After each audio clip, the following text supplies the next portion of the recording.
अभी आप ईश्वर के अनुभूति के बारे में एक विशेष प्रसंग अंतर्गत कुछ साधु सत्य प्रज्ञ की द्वारा सुनेंगे।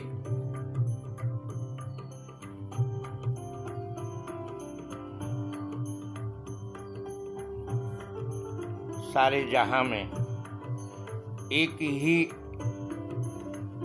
सबके कंठ में हृदय में रहता है परमात्मा, ईश्वर, खुदा, जो जिसको माने।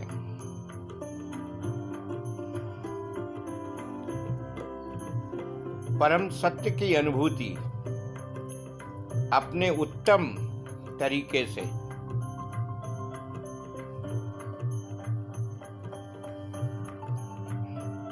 जानना, यही तो अध्यात्म है। और परमेश्वर अथवा अनंत ऊर्जा जितनी पास है कोई नहीं है, वह जितना बड़ा है कोई नहीं है, वह नहीं है तो हम नहीं हैं। न वह देखने लायक है, न वह पहचानने से लायक है, न आगे चलती है न पीछे चलती है। वह अगम अगोचर अनंत है, पार पाना मुश्किल है, अपरंपार कहा गया है। वह सतत है, निर्मोही है और हर एक के हृदय में, धड़कनों में, सांसों में विद्यमान है। आपके शरीर में जो स्वचालित प्रक्रिया है जिसका आपको जरा भी ज्ञात नहीं है, वह उसकी कृपा है। हर पल वही है, हर क्षण वही है। आपके चेहरे की रौनक, आपके शरीर की चेतनता में वो विद्यमान है। कैसे कह सकते हैं कि वो आपसे दूर है, फिर भी अनंत है। आपके रोम रोम में उसका प्रदर्शन होता है। सारी प्रकृति उसकी छाया है। फूल की पंखुड़ी से खिलने तक, हवाओं के शोर से लेकर निर्झर तक की कल कल ध्वनियां उसकी मनोरम संगीत की है। जो उसे ईमानदारी से अनुभव करेगा वही तो पाएगा ना।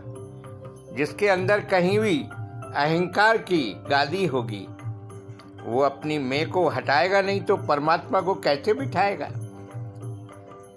इसे समझने के लिए पाकीज़ा मन चाहिए, शुद्ध हृदय चाहिए।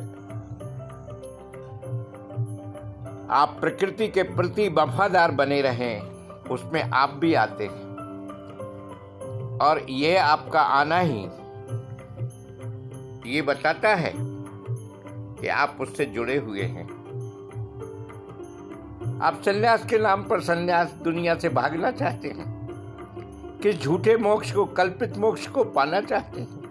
वर्तमान के सच को नकार करके मृत्यु के बाद की अंधी घोषणाओं के बारे में आप क्या चाहते हैं।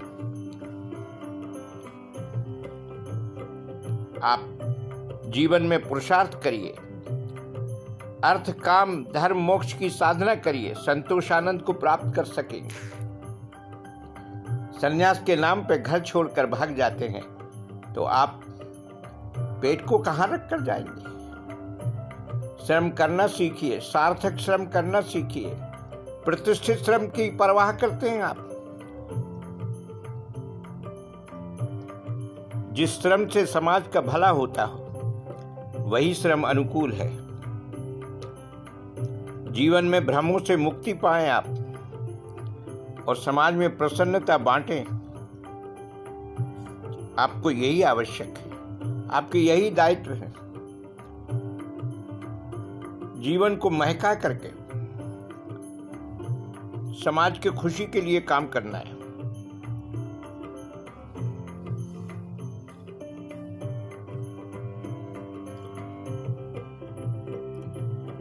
शरीर की स्वच्छता के साथ साथ स्वस्थता भी बनाए रखें। शरीर अगर स्वस्थ होगा तभी आपके सारे मनोरथ पूर्ण होंगे। शरीर का धर्म निभाना आपकी पहली आवश्यकता है। अगर आपका शरीर बेबस हो गया, किसके माध्यम से आप खुशियां पाएंगे, देंगे? हमें तो एक ही बात को ध्यान रखना है, और वो है परम सत्य की प्राप्ति बनाम परमानंद संतोषानंद, जो जीवन में प्राप्त हो सकता है। अपनी आवश्यकता को नियंत्रण रखिए, अपने श्रम से उपार्जित धन से अपने जीवन निर्वाह करिए। इनमें जो सार्थक हो जाता है, समर्थ हो जाता है, वही प्रभु पा लेता है। प्रभु उससे दूर नहीं है। जय सच्चिदानंद की जय।